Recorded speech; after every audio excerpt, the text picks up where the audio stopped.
저는 오늘 사회를 맡은 강양구라고 합니다.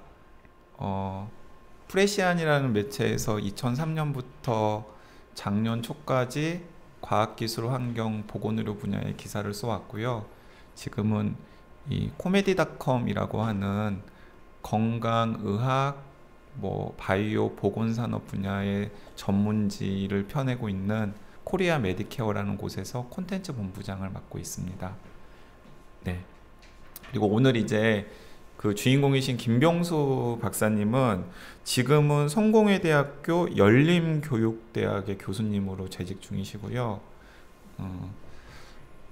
생물학을 원래 공부를 하셨어요. 석사까지는 분자생물학을 공부를 하셨고, 그리고 박사학위는 과학기술사회학으로 박사학위를 받으셨고, 박사학위의 주제는 황우석 사태로 박사학위 논문을 쓰셨어요. 그리고 그 뒤로는 참여연대 시민과학센터, 그리고 이제 참여연대에서 독립한 시민과학센터에서 오랫동안 이제 간사, 부소장 등을 하시면서 주로 생명공학 감시운동에 몸담아 오셨습니다.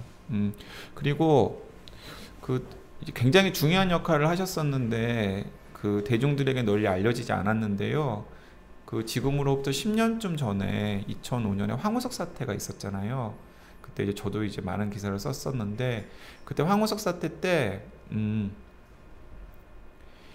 이 제보자가 PD수첩을 찾아가가지고 이제 PD수첩에서 여러 가지 방송을 한다 만다 하다가 이제 PD수첩 문을 닫고 이런 것들을 아마 어렴풋이 기억을 하실 텐데, 그때 제보자와 PD수첩을 도와서 이 중요한 문제 제기라던가 이런 것들 옆에서 다 코디네이트하고 제보자 보호 활동을 하셨던 분이 당시 참여연대 간사로 계셨던 이 김병수 박사님이세요. 그러니까 사실은 김병수 박사님이 안 계셨다면 PD수첩 그 보도 자체가 되지도 않았거니와, 그리고 제보자 보호 활동 같은 경우도 이루어지지 않았겠죠. 그러니까 당시에 굉장히 중요한 활동을 하셨는데, 당시에도 이제 겉으로 드러내지 않으셨고, 그 다음에 이제 그 뒤로도 이제 PD수첩의 한학수 PD라던가 혹은 저라던가, 지금은 이제 제보자도 이제 강원대학교 의과대학의 류영준 교수라는 사실이 밝혀졌잖아요. 근데 이제 여전히 이제 그때도 음지에 계셨고 지금도 음지에서 이제 자신을 드러내지 않는 했는데, 어쨌든 굉장히 그 당시에 중요한 역할을 했다라는 걸 여러분들에게 말씀을 드리고요. 네, 오늘은 이런 식으로 이제 순서를 진행할까 합니다. 제가 짐작컨대 여기 오신 분들은 왠지 GMO에 대해서 문제의식을 가지고 오신 분들이 많으실 것 같다는 생각이 드는데, 그런데 이 자리에서는 좀 혹시 GMO에 대해서 반대 입장을 가지셨더라도, 그리고 또 옹호 입장을 가지셨더라도 조금 내려놓으시고, 조금 내려놓으시고, 일단은 이 우리나라의 GMO 관련해서는 거의 최고 전문가라고 할 수 있거든요. 그래서 김병수 박사의 강의를 한 30분 정도 들으시고, 궁금한 게 있으면 질문도 하시고, 또 본인의 의견도 좀 자유롭게 토론을 하시고, 필요하다면 저한테 질문을 하시면 제가 답할 수 있는 건 제가 답변도 드리겠고요. 그렇게 좀 서로 이렇게 격의 없이 여러 가지 이야기들을 나눌 수 있는 그런 자리가 되었으면 좋겠습니다. 네, 일단은 김병수 박사님께서 거의 무슨 1시간 반을 본인이 다 강연으로 채울 수도 있다 라고 말씀을 하셨는데, 제가 그러면 너무 지루해들 하시니까 30분 정도로 줄여달라고 되게 특별히 부탁을 드렸어요. 일단은 그 강연부터 들어보도록 하겠습니다. 예. 자기소개하시고 인사부터 하시죠. 예, 안녕하세요. 방금 소개받은 김병수라고 합니다. 하여튼 이런 자리에서 만나 뵙게 돼서 굉장히 반갑습니다.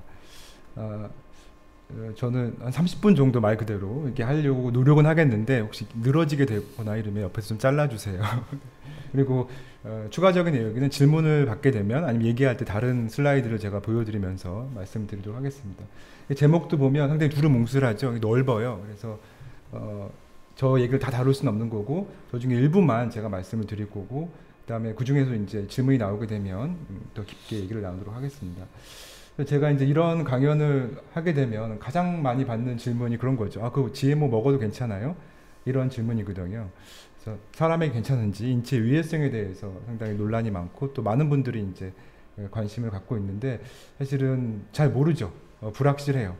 위험할 수도 있고 전혀 그렇지 않을 수도 있고, 그런 상황인데, 그렇게 되면 이제 우리가 GMO에 대해서 의사결정을 해야 되는데 이게 찬반이든 아니면 어떤 조건부 찬성이든 반대이든 이것만으로 부족하기 때문에 제가 볼 때는 다양한 그 쟁점들을 고려한 후에 우리가 좀 입장을 정해야 되는 게 아닌가라는 생각이 들고, 또 많은 분들이 그렇게 하고 있다라고 생각이 됩니다.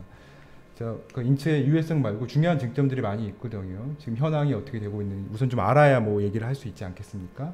그리고 환경에는 부담을 주는 건지 아니면 환경을 보호해 주는 건지, 그리고 안전성은 어떤 식으로 평가하고 있고, 여기에 연결해서 위험에 대해서, 이 불확실한 위험에 대해서 국가별로 굉장히 다양한 입장을 가지고 있거든요. 그래서 이 불확실성을 어떤 형태로 해결하는지, 또 일부 국가에서는 이런 것들을 어떤 수기적인 시민 참여를 통해서 해결한다든가, 왜냐하면 이제 딱 떨어진 답이 없기 때문에 그 사회가 추구하는 가치와 연결시켜서 우리가 의사결정을 할 수가 있기 때문에 그런 얘기도 좀 해볼 수가 있고요.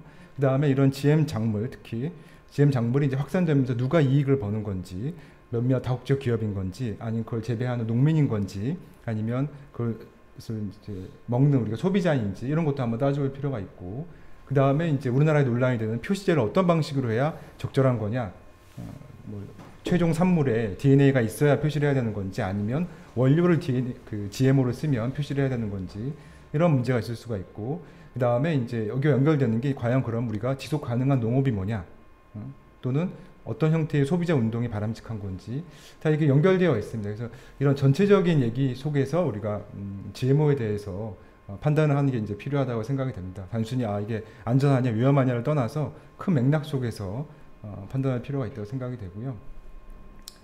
그래서 이 중에 일부만 이렇게 살펴보도록 하겠습니다. 뭐 다 아시는 내용인데요.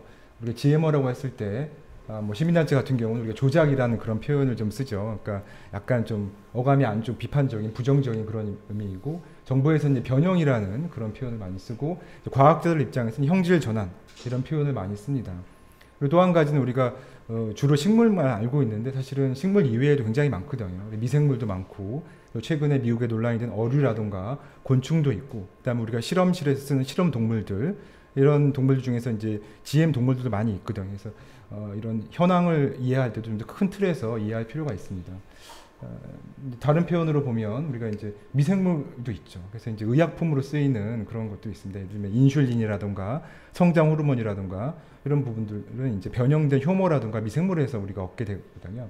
의약품으로도 이제 쓰이게 되고, 그다음에 잘 알려진 4대 작물이 있고, 그 다음에 이제 여기 색깔을 입힌 게 이제 최근에 논란이 되고 있는 것들인데, 뭐 사과라든가 아니면 연어라든가 아니면 모기와 같은 곤충, 이런 것들은 이제 최근에 미국에서 논란이 되고 있고, 이거 이외에 또 다양한 연구용 GMO가 있죠. 그래서 뭐 암에 걸린 쥐라든가 이런 식으로 이제 형질을 전환시켜서 우리가 사람에 직접 실험할 수가 없으니까 연구용으로 쓰는 GMO도 있습니다.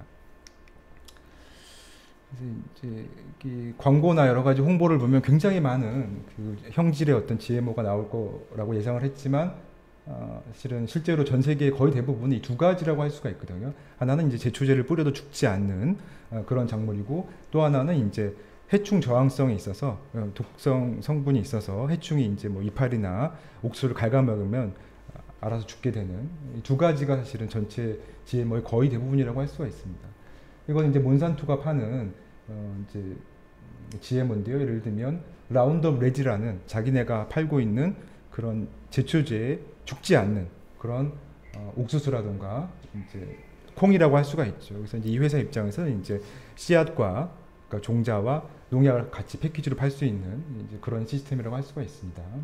그다음에 이제 사실 수십 년 전부터 얘기 나오는 건데, 뭐 비타민 A가 풍부한 쌀이라든가 아니면 엄혹한 환경에도 견디는 작물, 이런 것들도 이제 계속 얘기가 되고 있지만 사실은 현실적으로는 이제 이 두 형질 작물이 거의 대부분이라고 할 수가 있습니다.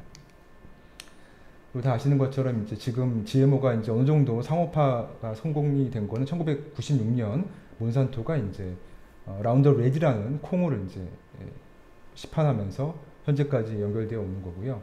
우리나라 같은 경우에는 이제 상업적 재배는 금지되어 있습니다. 대신 수입만 할 수가 있고 승인을 이렇게 하게 되거든요. 우리가 승인을 그 이벤트라고 하는데 2017년 기준으로 보면 한 168건이 이제 국내에서 먹을 수 있는, 그러니까 재배는 할 수 없지만 수입해서 먹을 수 있는 그런 상황이고, 2014년 기준으로 보면 이제 수입된 식용 콩의 80% 그리고 옥수수의 61%가 이제 GM 작물이라고 알려지고 있습니다. 아까 말씀드린 것처럼 전 세계 GM 작물의 약 88%가 제초제 저항성을 갖고 있는 그런 작물이라고 할 수가 있죠. 바꿔 말하면 이제 우리 과거에 한 20년 전 얘기했던 생산량을 증가시키거나 특정한 영양 상태를 개선시킨다라든가 이런 것들은 아직 그렇게 광범위하게 확산되지 않은 그런 상황이라고 할 수가 있습니다. 그리고 이제 우리 콩과 옥수수는 뭐 다 아시겠지만 우리가 이제 옥수수를 뭐 쪄서 먹거나 두부 거의 이제 원료를 그대로 먹는 게 아니고 이렇게 이제 뭐 이 가공식품에 거의 이제 우리가 빵이나 뭐 음료수라든가 이런 데 다 이 성분들이 들어가게 되는 거죠. 그래서 우리가 사실 일상적으로 섭취하는 거의 대부분의 GM 성분은 이런 데서 이제 온다고 할 수가 있습니다. 그리고 이제 길게 얘기하지 않겠지만 이제 우리 2015년 그러니까 한 2, 3년 전에 미국에서 가장 뜨거운 논란이 이제 연어였죠. 빠르게 성장하는 그러니까 같은 기간을 중심으로 봤을 때 2배나 성장 속도가 빠른 사이즈가 이제 크죠. 이런 연어가 이제 시판이 돼서 논란이 되고 있고 그 다음에 이제 이거는 뭐 같은 물고기인데 우리나라에서 한 10년 전에 개발한 거예요. 그래서 슈퍼 미꾸라지라고 할 수가 있어요. 보통 미꾸라지가 요만하면 이 미꾸라지 이제 고등어만한 이런 미꾸라지죠. 이제 이런 것들 물론 이제 실험실 단계에서 만든 건데 뭐 이런 것들이 상용화가 되면 이제 이런 걸 갈아가지고 뭐 추어탕에 넣을 수도 있고 그럴 수 있는 상황이죠.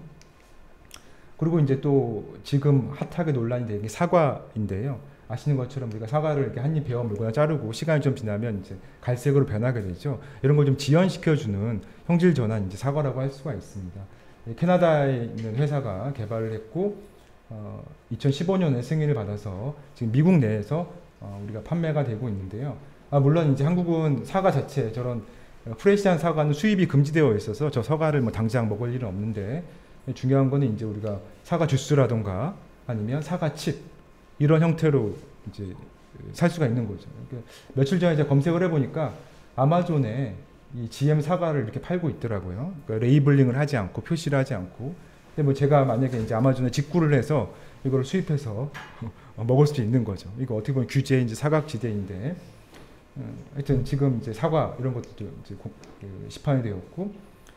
그 다음에 이제 우리가 효과에 대해서 그러니까 GM 작물이 어떤 긍정적인 또는 부정적인 효과를 낼 거냐 이런 것들이 지난 한 20년 동안 계속 진행되어 왔었는데요. 우리가 이제 많은 분들이 인터넷으로 이런 것들을 검색해서 정보를 얻다 보니까 어떤 문제가 생기냐면 20년 전 얘기랑 지금 얘기를 막 섞어서 이렇게 하게 돼요. 그래서 저는 좀 구분을 해봤습니다. 그러니까 GM 작물이 처음 등장했을 때의 우려와 지금의 우려 또는 주장들이 좀 다르거든요. 초기에는 이제 한 두 가지 얘기를 했었죠. 이거 개발한 업체 측에서 자 우리가 식량 문제를 해결해 주겠다 이런 문제 거예요. 근데 뭐 우리 책에 나와 있지만 아시는 것처럼 지금은 충분히 식량이 남아 도는 상황이고 우리가 어떤 분배의 정치 경제적인 문제이지 양의 문제는 분명히 아니거든요. 그래서 심지어는 GMO를 옹호하는 분들도 요즘에는 이제 식량 얘기는 잘 하지 않아요. 두 번째는 이제 환경 오염을 감소시켜 주겠다라는 것도 초기의 주장이었는데 실은 이거는 이제 나중에 좀 얘기하겠지만 슈퍼 잡초라든가 아니면 슈퍼 해충이라든가 더 많이 이제 우리가 농약을 쓰기 때문에 이것도 이제 지금은 별로 크게 논쟁이 되는 상황은 아닙니다.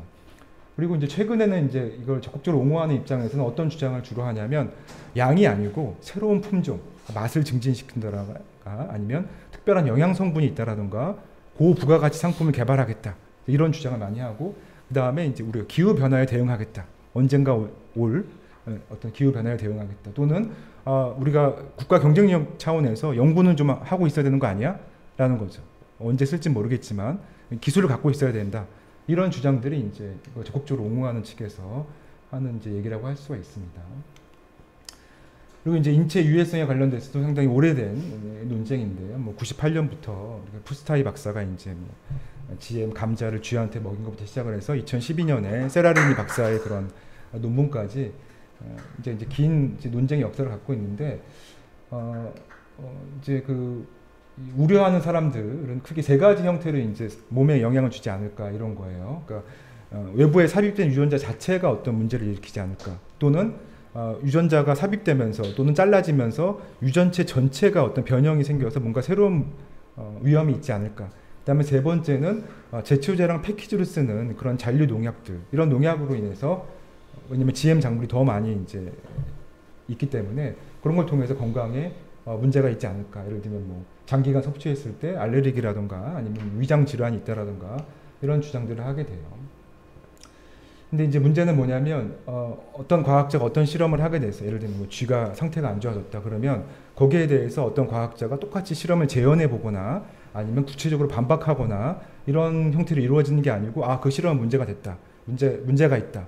뭐 계속 이제 어떤 실험 설계라든가 해석에 있어 논쟁이 있고 나중에는 이제 너는 원래 GM 반대하는 과학자 아니야? 이런 식으로 하면서 이제 비판을 받고 또 없어지게 되고 또 몇 년 있다 그런 논문이 나오면 또 그 유사한 형태의 논쟁이 있다가 없어지게 되고 그래서 제가 볼 때는 국제적으로 과학적으로 명확하게 예를 들면 이렇게 설계해서 이런 결과가 나오면 우리가 안전하다 또는 위험하다라고 하는 그런 이제 합의는 아직 없는 상태라는 거죠. 서로 이제 이견이 있는 그런 상태이고 특히 우리나라 같은 경우에는 이제 알려지기로는 전 세계에서 가장 많이 먹게 되는데 사실 뭐 정부 차원이라든가 이런 데 차원에서 안전성에 대해서 동물 실험을 제대로 해본 적이 없습니다.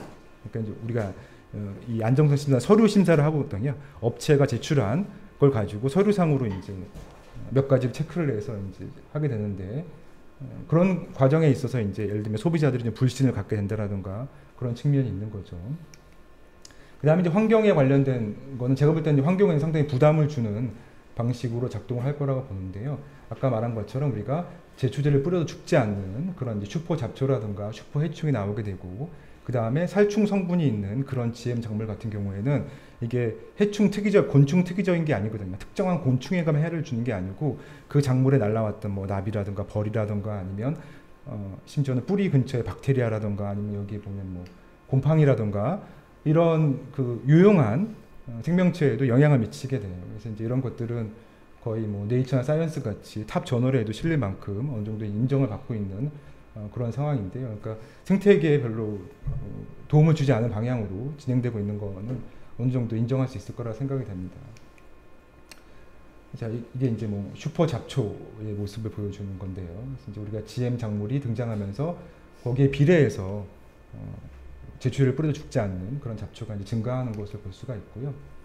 그 다음에 최근에 또 안정성과 관련돼서 논란이 되는 건 뭐냐면 GM 작물 자체가 아니고 거기에 패키지로 쓰는 그 농약, 제초제가 이제 위험한 거 아니냐, 발암물질 아니냐 이런 것들이 이제 공개가 돼서 논란이 돼요. 이제 그 WHO 산하의 국제암연구소가 있는 공신력 있는 기관이죠. 우리가 알고 있는 뭐 담배라든가 햄이라든가 이런 게 뭐 1급 발암물질이다 이런 것들은 다 이제 이 연구소에서 이제 지정을 하는 건데요. 여기서 이제 2015년에 EA 등급을 받게 돼요. EA 등급은 뭐냐면 동물 실험엔 명백하고 사람에게는 제한적 증거가 있는 거예요. 동물 실험에서는 명백히 이제 암을 발생시키는 물질이지만 사람은 이제 그 정도는 아니지만 이제 가능성이 굉장히 높은 그런 상태이기 때문에 이제 EA 등급을 받았는데 굉장히 오랫동안 쓰고 나서야 이제 와서야 이거 위험하니까 어떻게 좀 규제를 해야 되는 거 아니야? 라고 얘기가 되는 거예요. 그래서 미국 재배 콩의 94% 옥수수의 거의 대부분이 이제 이 제초제를 사용하게 되고 그러면서 이제 GM 작물의 어떤 안전성에 대해서 또 다른 형태의 우려가 좀 증가하고 있는 것이라고 할 수가 있습니다. 그래서 이제 여기에 대해서 아직 명확한 합의는 없는데 국가별로 굉장히 큰 차이가 있어요. EU 같은 경우에는 이제 경론을 벌이다가 앞으로 5년까지만 사용을 연장 승인을 하고 그 사이에 좀 더 논의를 해보자 이런 식으로 얘기가 됐고 물론 EU 국가 중에서 이제 독일하고 프랑스는 굉장히 좀 비판적인 입장이에요. 그래서 미국 전체적으로는 이제 큰 그 논란이 없는데 예를 들면 캘리포니아 주 같은 경우에는 이제 이 글리포세이트를 이제 발암 물질로 지정했다라든가 이렇게 해서 규제를 하고 있습니다. 물론 국내에서는 큰 논의가 없고요. 아무튼 제가 봤을 때 이제 GM 작물의 안전성과 관련돼서 새롭게 지금 드러나고 있는 그런 이제 문제라고 할 수가 있습니다. 그리고 제가 봤을 때 굉장히 중요한 문제가 이제 유전자 오염인데요. 이거는 찬반과 다른 또 다른 형태의 이제 문제라고 할 수가 있습니다. 말 그대로 이제 넌 GMO가 이제 오염이 되는 거죠. GM 작물로 인해서 두 가지 차원에서 이루어질 수 있는데 하나는 이제 농기계라든가 운송 및 저장 과정이라든가 말 그대로 이제 재배 과정에서 오염이 될 수 있는 게 있고 또 하나는 이제 우리가 식품에 허가받지 않은 그런 이제 GM 성분들이 섞일 수 있는 거죠. 이런 오염이 확산이 되면 장기적으로 봤을 때 소비자라든가 농민들이 어떤 선택할 권리 이런 것들이 상당히 제한을 받게 돼요. 예를 들면 캐나다 같은 경우에서 이제는 넌 GMO 캐놀라를 심을 수가 없거든요. 이 불과 이제 10몇 년 사이 일어난 건데 씨앗들이 다 섞이고 나서 섞였기 때문에 이제 골라낼 수가 없어요. 우리가 하나를 다 유전자 검사를 할 수가 없기 때문에 이렇게 되면 이제 장기적으로 봤을 때 이게 전통 종자랑 과연 공존이 가능하냐 이런 문제가 생길 수가 있습니다.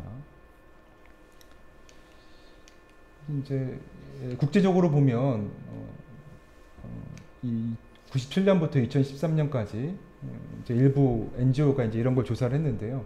뭐 국제적 차원의 조사는 아직 없고 63개국에서 한 400건 정도의 오염이 일어났다는 거죠. 재밌는 거는 쌀이 가장 많다라는. 근데 사실 바꿔 말하면 쌀은 한 번도 전 세계 어느 나라도 허용이 되지 않았거든요. 상업적으로. 그러니까 시험 재배 단계에서 경로는 모르는 상태에서 어떻게 유출이 돼서 그게 섞인 거예요. 아무도 몰라요. 그래서 예를 들면 바이엘사 같은 경우에는 굉장히 많은 벌금을 냈는데 그럼에도 불구하고 이제 어떤 식으로 오염이 됐는지 모르는 그런 상황이고, 그래서 상업화와 독립적으로 지금 발생하고 있고 국제적 차원의 어떤 모니터링 시스템은 없는 상태이고, 특히 상업화가 되지 않은 시험 재배 단계에서는 이제 검사가 굉장히 어려운 측면이 있습니다. 그래서 우리나라도 예외가 아닌데요.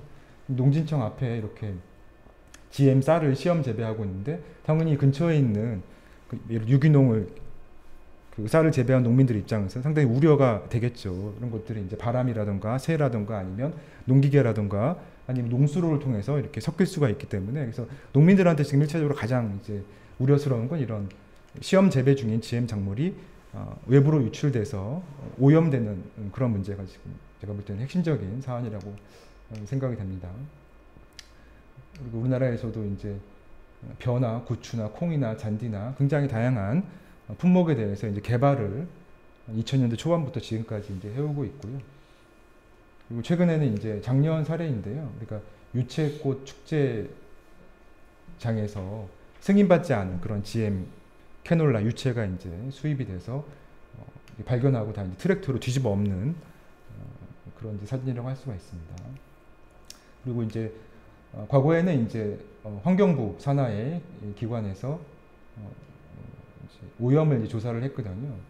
지금은 이제 국립생태원이 조사를 하는데, 보면 예를 들면 이렇게 수입하는 과정에서 옥수수 하나가 이렇게 땅에 떨어지게 되고 떼부르르 굴러가서 길가에 자라게 되고, 지나가는 아저씨가 이제 옥수수를 따가지고 하나는 삶아 먹고 하나는 집 앞에 이렇게 심게 됩니다.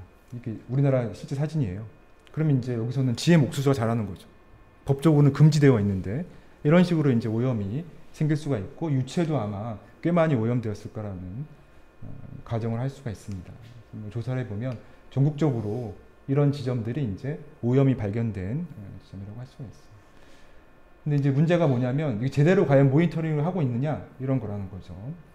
아까 서두에 말씀드린 것처럼 160개 이상이 허용되어 있는데 실제 검사할 수 있는 건 45개밖에 안 돼요. 검사 기법조차도 제대로 아직 확립이 안 되어 있고, 그 다음에 이제 시험 재배 단계에 있는 것들은 알 수가 없죠. 검사가 쉽지가 않아요. 거기에 주최 측이 협력해 주지 않으면 쉽지가 않고, 그 다음에 가공식품에 대해서도 검출도 잘하지 않고, 그래서 뭐 종자에 대한 검역도 강화할 필요가 있고, 그러니까 이제 유전자 오염을 막기 위한 시스템이 제가 볼 때 상당히 빈약하다라고 할 수가 있습니다. 그리고 마지막으로 이제 표시제라고 할 수가 있는데요. 그래서 여기 이제 2년 전 신문의 사진인데 식용으로 가장 많이 먹는데 마트에서는 볼 수 없다 그런 거죠.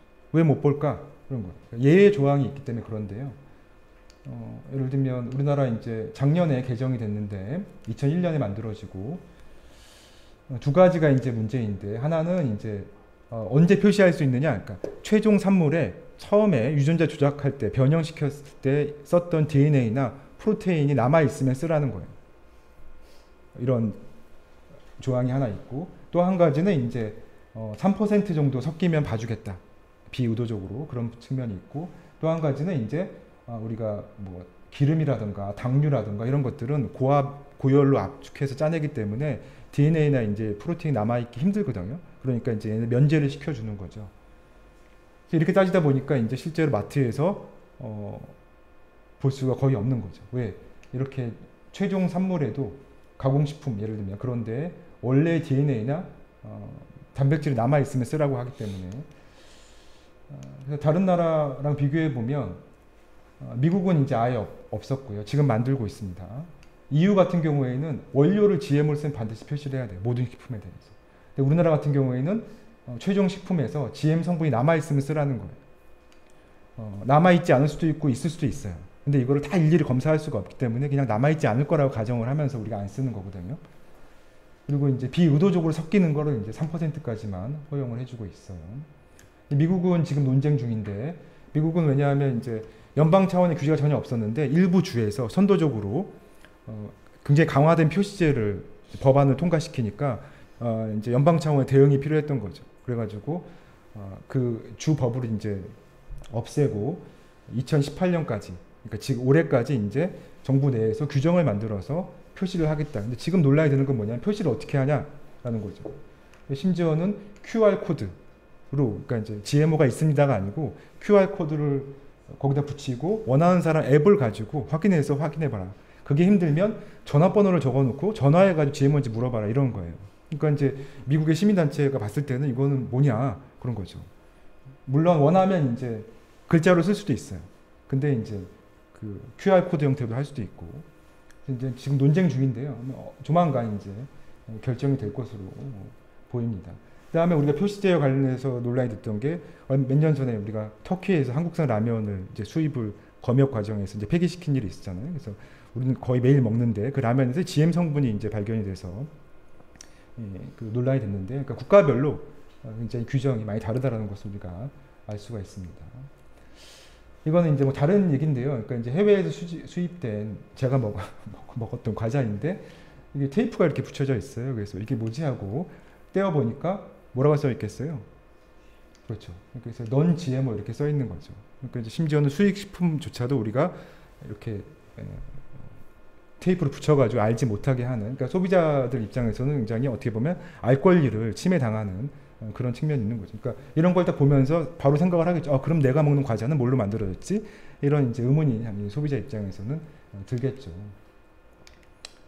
아무튼 그래서 그 정리를 해보면 제가 많이 생략을 하고 되게 빠르게 얘기를 했는데, 우리가 4대 작물 이외에 연어라든가 모기라든가 사과 이런 것들이 이제 논란이 되고 있고, 그 다음 다 들어보셨을 거예요. 유전자 가위, 유전자 편집 이런 기술 있죠. 이게 이제 2012년에 세팅이 된 거고, 이런 기술 때문에 과거에 비해서 훨씬 더 쉽고 빠르게 이제 GMO를 만들 수 있는 그런 이제 기반이 갖춰지게 됐거든요. 그래서 상당히 많이 다양한 품목이 연구 개발될 가능성이 높고요. 그리고 이제 이런 것들은 주로 바이오 벤처들이 많이 활용을 할 거예요. 왜냐하면 거대 다국적 기업들이 이제 작물들은 꽉 잡고 있기 때문에, 그러니까 이제 모기라든가 연어라든가 뭐 사과라든가 이런 품종들은 아직 이제 시장이 열려 있는 상태이기 때문에 이런 작은 기업들이 이제 그런 개발을 해서 주가를 좀 올리고 주목을 받고 큰 기업에 판다라든가 이런 식의 이제 활동을 많이 할 건데, 예를 들면 이제 연어를 개발했던 회사, 그 다음에 모기를 개발했던 회사가 나중에 다 거대 기업한테 그걸 다 팔았거든요. 다 인수합병이 됐어요. 그런 식의 활동들이 앞으로 이제 증가하면서 아무튼 다양한 제품들이 나올 것으로 보이고요. 그 다음에 안전성 논란은 앞으로 계속 되겠죠. 그래서 우리가 동물 실험을 어떻게 해야 누구나 만족할 거냐, 설계라든가 해석에 있어 이견이 분명히 있고, 그 다음에 한쪽에서는 계속 연구가 불충분한 건 아니냐, 우리가 막대한 돈을 들여서 연구 개발을 되게 많이 하는데 기업들이 거기에 비례해서 반대의 어떤 우려에 대한 연구들은 별로 진행되고 있지 않은 거 아니냐, 그리고 이 역학조사를 하려면 상당히 돈도 많이 들고 장기적으로 해야 되는데 그런 부분이 이제 부족하다고 비판을 받고 있는 거죠. 그리고 현 시점에서의 어떤 서류 검사 시스템에 대해서 일반인들이 불신을 가질 수가 있는 거죠. 거기 위원들 보면 다 업체 관계자라던가 개발하는 사람은 들어있는데 공익위원은 별로 없고 회의록도 공개하지 않고, 이런 거에 있어 어떤 불신 이런 것들이 좀 분명히 소비자들 입장에서는 있다고 봅니다. 그리고 이제 유전자 오염에 대해서도 우리가 좀 강화할 필요가 있는데 모니터링을 좀 강화해야 되는 거죠. 그래서 만약에 오염이 너무나 확산이 되면 나중에 우리가 사회적으로 논쟁할 때 상당히 문제가 되는 거죠. 이미 다 오염이 되어 있기 때문에. 그래서 모니터링을 국가가 좀 강화할 필요가 있을 것 같고요. 그 다음에 이제 검출 기법들, 어떻게 하면 이제 오염을 더 빨리 체크할 수 있는지, 그리고 시험 재배지를 어떤 식으로 관리해야 오염을 좀 줄일 수 있는지, 이런 연구 개발도 필요하다고 봅니다. 그리고 이제 표시제와 관련해서도 사실 이거는 안전성하고는 별개의 문제이거든요. 소비자 알 권리 차원이기 때문에 설령 전혀 이게 건강에 문제가 없더라도 우리가 표시는 할 수가 있으니까요. 그래서 GMO 원료를 썼으면 표시하는 방향으로 나가는 게 이제 많은 그 소비자 단체의 주장이고 저도 이제 그렇게 생각을 하고 있습니다. 저희 빠른 강의는 여기까지 하도록 하겠습니다. 네, 시간 맞춰서 강연을 해주신 김병수 박사님께 박수 부탁드리겠습니다. 네, 굉장히 짧은 시간이었는데 그 GMO와 관련된 여러 가지 팩트와 함께 복잡한 이슈들을 잘 정리를 해주신 것 같아요.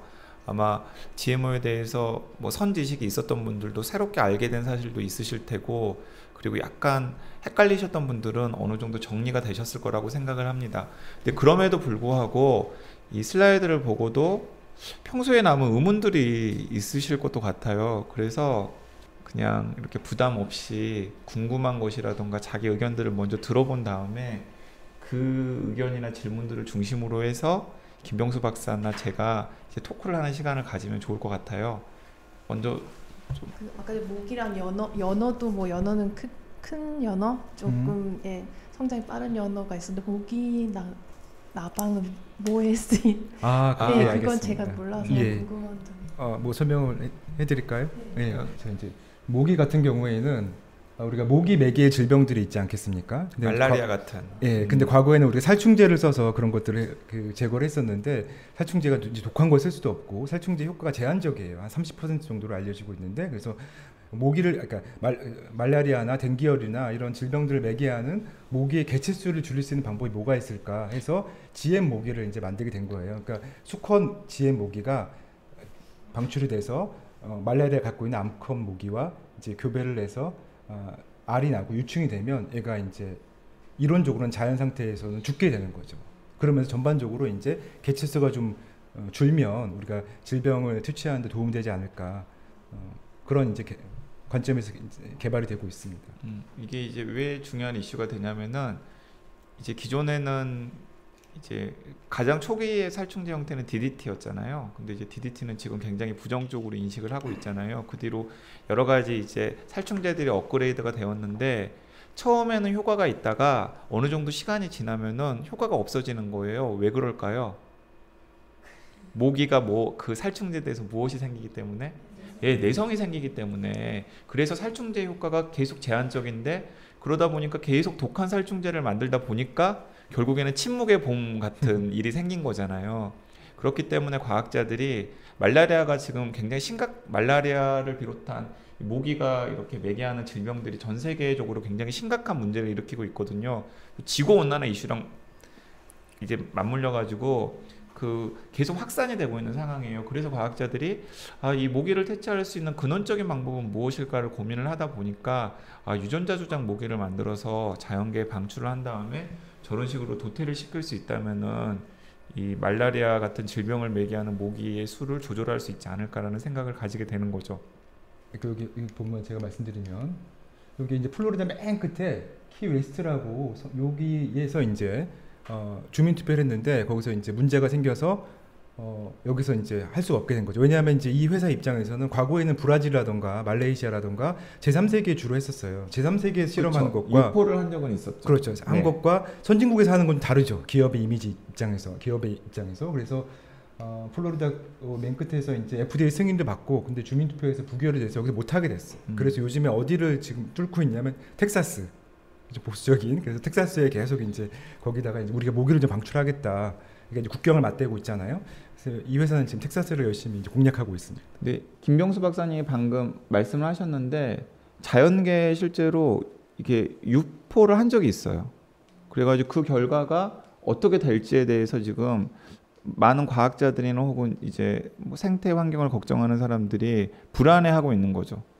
진짜 과학자들이 장담한 대로 모기 개체수가 줄어드는 식으로 결과가 나올지 아니면은 미처 생각하지 못한 또 다른 생태 재앙의 형태로 드러날지 아니면은 그냥 뭐 이도저도 아닌 그런 일이 될지 지금 예의주시하고 있는 상황입니다. 아까 쌀 오염 부분 말씀해 주셨는데 지금 우리나라 국내 쌀이 오염이 되어 있다는 건지 아니면 아까 제가 그냥 넘어갈 때 본 것 같아서요. 쌀 오염 얘기할 때 쌀 오염이 가장 많다 이 부분을 조금 제가 설명을 놓쳤거나 이해를 잘 못한 것 같아서요. 아직 한국에서는 그 확인된 바 없고요. 전 세계 오염 거의 400건의 오염을 봤을 때 그 중에 쌀이 가장 많았다라는 거죠. 죄송합니다. 그러니까 전 세계 차원에서 봤을 때 쌀이 오염이 가장 많았는데 한국은 아닙니다. 아직 모릅니다. 한국은 뭐 거기에 대해서 오염이 밝혀진 바는 없습니다. 근데 아직 아까 말씀으로는 쌀은 승인된 그 품목이 아닌데도 그렇게 오염도가 높은 작물이다라고 말씀해 주신 네, 맞습니다. 아까 그 초기 논이라던가 수 있는데 기후 그 GM 작물 찬성하는 쪽에서 또는 뭐 기후 변화에 대한 대응이다라고 말씀을 하셨는데 그냥 그렇게만 아까 그냥 한 줄로만 되어 있어서요. 그러니까 기후 변화가 닥쳤을 때 GM 작물이 갖는 이점이 뭐라서 그거에 대한 대응으로 GM 작물을 이야기하는 건지 조금 설명을 해주시면. 네, 그건 사실은 저보다는 그 개발하는 사람이 설명을 해야 될 것 같은데요. 제가 이해하기로는 상당히 추상적이에요. 그러니까 바꿔 말하면 이제 환경에 잘 적응할 수 있는 뭐 홍수라든가 가뭄이라든가 이런 상태의 어떤 그 적응할 수 있는 그런 거를 미리미리 개발하자 이런 의미라고 할 수가 있습니다. 네, 또 질문 있으신가요? 제 같은 경우는 GMO 같은 경우에는 소비자의 선택권이 상당히 중요하다고 생각이 들거든요.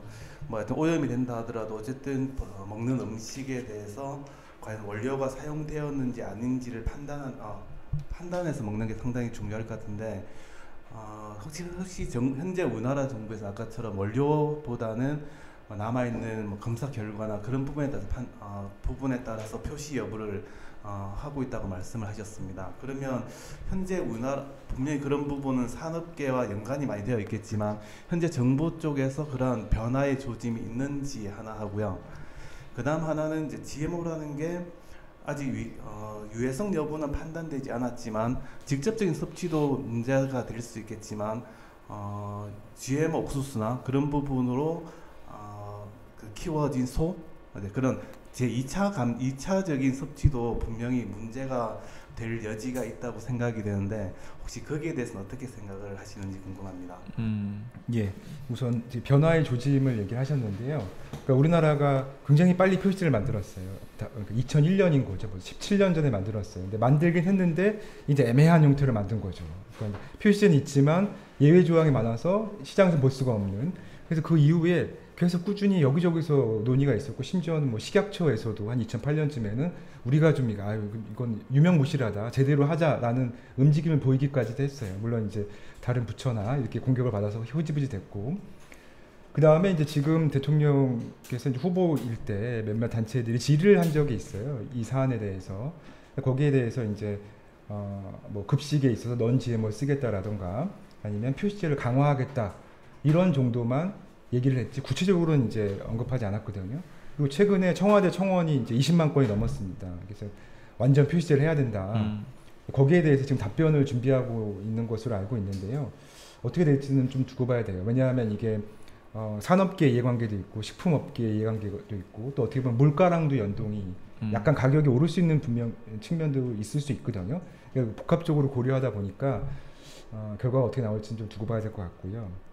그 다음에 이제 동물복지 말씀하셨는데 우리가 공장식 축산 이런 얘기 많이 하잖아요. 그래서 뭐 A4 용지 한 장에 닭 한 마리 어두운 데서 키워놓고 항생제와 이제 GM 사료를 먹여서 키우는 그런 부분들이 이제 논란이 되는데 사실은 그 뭐 돼지나 소한테 먹인 이후에 어떤 부작용이라든가 이런 사례가 발표된 논문들은 좀 있습니다. 그러니까 이제 건강에 문제가 있다라는 논문들이 있는데 그걸 이제 일반화해서 동물이 다 위험하다라고 말하기까지는 아직 애매하고요. 아무튼 그런 연구들은 존재하고 있습니다. 그 이제 이 대목에서는 이제 약간 그 좀 균형 잡힌 견해를 가지는 게 필요할 것 같긴 해요. 그러니까 GM 작물을 옹호하기보다는 이제 GM 작물에 대해서 사람들이 걱정하는 것에 대해서 좀 과한 걱정이다라고 주장하는 과학자들이 다수 있습니다. 근데 그분들 중에는 뭐 산업계 이해관계와 얽혀 있는 분들도 있지만은 이제 굉장히 독립적인 활동을 하는 과학자들 중에서도 그렇게 주장을 하시는 분들이 있거든요. 그런 분들이 어떤 얘기를 하시는지는 제가 잠깐 소개를 해드릴게요. 예를 들어서 이제 우리나라에 수입되는 대부분의 GM 작물은 콩이랑 옥수수예요. 아까 말씀을 드렸듯이. 그런데 그 콩이랑 옥수수를 지금 현재 유통 구조에서 그 콩이랑 옥수수를 직접 섭취하는 경우는 사실 거의 없습니다. 이제 예를 들어 콩을 예로 들면은 수입한 콩의 한 20% 정도는, 그러니까 콩 중에는 단백질 부분도 있고 지방 부분도 있잖아요. 근데 그 지방 부분을 짜내 가지고 식용유를 만들어서 사용을 하고 있어요. 근데 이제 그 GM 작물이 알레르기라던가 독성이라던가 어쨌든 간에 여러 가지 문제가 되는 경우에 대부분은 그 이제 DNA 성분과 단백질 성분이 남아 있을 때거든요. 근데 이제 그 GM 작물의 유해성, 그러니까 GM 작물로 만든 GM 콩으로 만든 식용유의 유해성에 대해서 크게 걱정할 필요가 없다. 그리고 심지어는 표시를 할 필요도 없다라고 주장을 하는 다수의 과학자들의 근거는 뭐냐면, 콩에서 기름을 짜냈을 때 그 기름은 GM 콩이나 유기농 콩이나 차이가 없다라는 거예요. 성분만 놓고 보면은. 그렇기 때문에 그렇게 만들어진 GM 콩에서 만들어진 식용유가 유기농 콩에서 만들어진 식용유와 비교했을 때 특별히 더 위험하다라고 볼 근거가 어쨌든 현재까지는 과학적으로는 그런 근거가 없다라는 게 이제 그런 과학자들의 주장이고요. 그렇다면 그 기름을 짜내고 남은 콩 한 80% 정도는 어디에다 쓰냐면은 동물 사료용으로 씁니다. 그러니까 이제 수입한 GM 콩이 꽤 많지만은 그 콩을 직접 사람이 섭취하지 않는 한 그 콩이 위험한지 위험하지 않은지는 아직 과학적인 증거가 없긴 하지만은 일단 일반 소비자들이 걱정할 일은 크게 없다라는 게 이제 다수의 과학자들의 주장이고요. 그리고 그렇다면 옥수수가 있잖아요. 이 옥수수 같은 경우에는 약간 더 문제가 됩니다. 우리나라에 수입한 옥수수의 대부분은 다 어떤 식으로 쓰이냐면은 그 옥수수에서 전분을 뽑아내요. 네, 전분을 뽑아내 가지고 그 전분으로 굉장히 다양한 거래요. 과자도 만들고 과자도 만들고 그다음에 이유식도 만들고, 그리고 또 그 전분에서 이제 당을 뽑아내 가지고 이제 각종 음료수에다가 이제 설탕 대신에 첨가물로 첨가도 하기도 하고, 그래서 우리들이 섭취하는 굉장히 다양한 부분에 그 옥수수에서 뽑아낸 전분 당이 쓰이는데, 여기에 대해서도 다수의 과학자들은 이제 그 위험의 가능성을 좀 부정합니다. 왜 위험의 가능성을 부정을 하냐면은 이제 옥수수를 쪼개서 거기서 녹말가루를 뽑아내 가지고 그 녹말가루를 활용을 하는 거거든요. 그러니까 녹말가루를 활용을 할 때 그 녹말가루에는 GMO에서 유래한 위험할 가능성이 있다라고 여기는 이 단백질 성분이 거의 포함되어 있지 않기 때문에 이제 그 옥수수에서 뽑아낸 전분을 이용해서 가공을 했을 때 사실은 그렇게 정제된 탄수화물 자체가 오히려 위험한 거지, 그걸 이렇게 과식했을 때 위험한 거지, 거기에 그것이 GMO에서 유래되었다라고 해서 특별히 더 다른 그 정제된 당과 비교했을 때 위험하다라고 보기는 어렵다라는 게 이제 다수의 과학자들의 주장이에요. 그래서 여기서 이제 바로 그 표시제 이슈가 나오는 겁니다. 그러니까 이제 식품산업계에서 이제 GMO에서 유래한 성분으로 만든 식용유라던가 혹은 GMO 옥수수에서 유래한 전분당으로 만든 여러 가지 가공식품에 이것이 꼭 GMO에서 유래한 것이라고 표시할 이유가 없다라고 주장하는 근거가 바로 제가 말한 이런 다수의 과학자들의 의견 때문이에요. 근데 저는 그렇다면 이제 네 의견은 뭐냐라고 물어보면 저는 과학자들의 견해가 상당히 설득력이 있다고 생각해요. 그래서 저는 GMO에서 유래한 콩에서 만든 식용유라던가 혹은 GMO 옥수수에서 유래한 전분당으로 만든 갖가지 가공식품이 GMO 때문에 특별히 위험할 거라고 생각하지 않습니다. 그러니까 너 먹을래? 혹은 너 자식들한테 먹일래라고 하면은 저는 별로 거리낌이 없을 것 같아요. 그런데 저는 표시제는 찬성합니다. 왜 표시제는 찬성하냐면 저는 다른 이유 때문에 표시제를 찬성하는 거예요.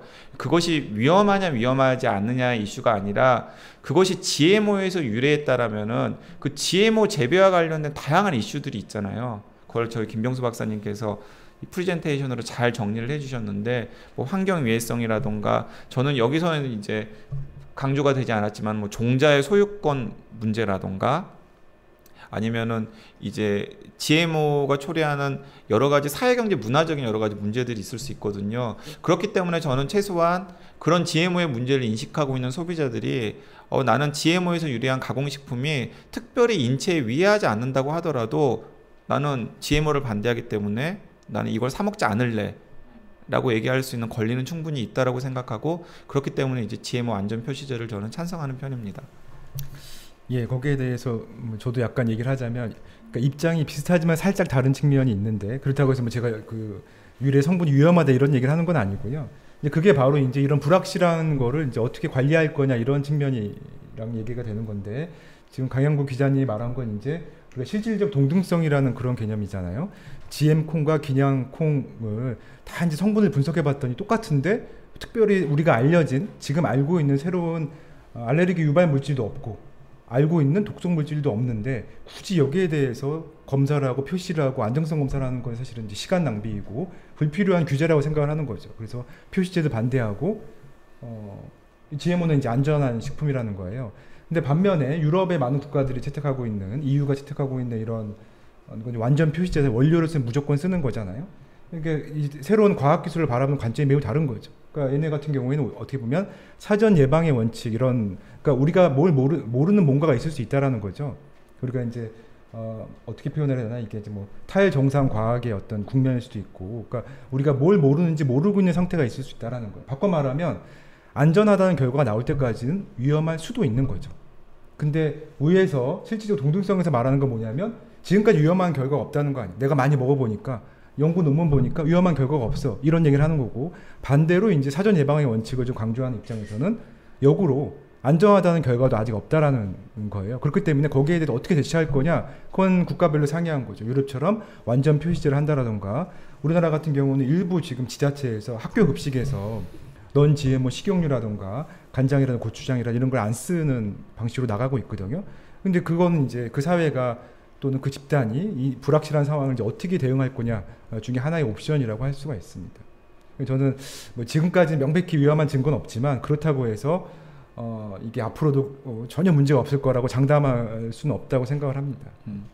그런데 이제 제가 이제 그걸 굳이 말씀을 드렸던 건 제가 아까 가공식품이랑 직접 섭취를 좀 구분을 해가지고 여러분들한테 설명을 드렸잖아요. 근데 그걸 이제 섞어서 쓰기 시작하면은 이제 어떤 문제가 생기냐면은 GMO의 위험성을 가지고 굉장히 여러 가지 수준에서 그 위험을 좀 세심하게 접근을 할 수가 있는데 그걸 뭉뚱그려 가지고 얘기를 하다 보면은 사실은 토론 자체가 좀 안 되는 경우가 있어요. 그런 부분이 그러다 보면은 이제 어떤 얘기를 하냐면은 자꾸 이제 막 서로 엇나가면서 이제 더 이상 합리적인 토론이라던가 아니면은 합리적인 정책적인 이제 대안 같은 것들을 만들어내기가 굉장히 어렵기 때문에 그런 것들을 좀 이제 가공식품 왜 어떤 사람들은 GMO를 직접 섭취하는 데 대해서는 잘 모르겠다고 고개를 갸우뚱거리지만 GMO 가공식품에 대해서는 그건 상대적으로 안전합니다. 좀 안심해도 됩니다라고 얘기를 하는지에 대해서는 저희가 이제 팩트는 좀 확인할 필요가 있는 거죠. 그분들이 그렇게 주장하는 근거는